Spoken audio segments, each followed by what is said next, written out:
आणि चंद्रकांत पाटील यांच्याकडनं उद्धव ठाकरेंचं कौतुक करण्यात आलंय, पण त्याच वेळेला उद्धव ठाकरेंना सल्लाही दिला गेलाय।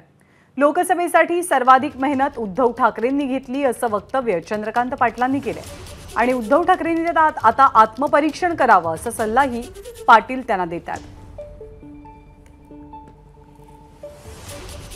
म्हणजे आता शिवसेनेला भारतीय जनता पार्टीबरोबर युती असताना 23 जागा लढायला मिळाल्या आणि त्यातल्या 18 जागा ते जिंकले। आता त्यांनी सगळ्यात जास्त मेहनत माझं म्हणणं आहे की उद्धवजीने घेतली लोकसभेमध्ये। मला म्हणजे एक मित्र आहे ना, त्याने मनामध्ये अशी भीती वाटायची, कारण काही ना काही आजारपणं ही सगळ्यांनाच असतात, तशी त्यांची पण आहेत।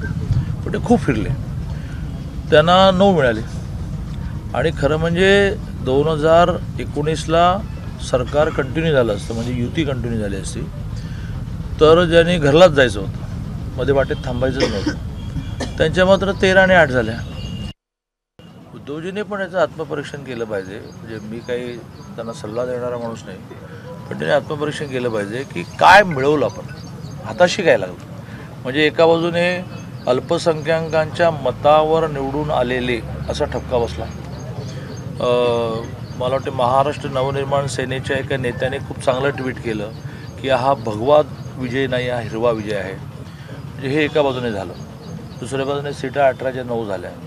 तिसऱ्या बाजूने 2019ला राहिले असते एकत्र तर ही सगळी जी वाताहत झाली नसती। त्यामुळे याच्यामध्ये काँग्रेस राष्ट्रवादीने स्वतःचा फायदा अगदी बक्कळ करून घेतला, बक्कळ। एबीपी माझा, उघडा डोळे बघा नीट।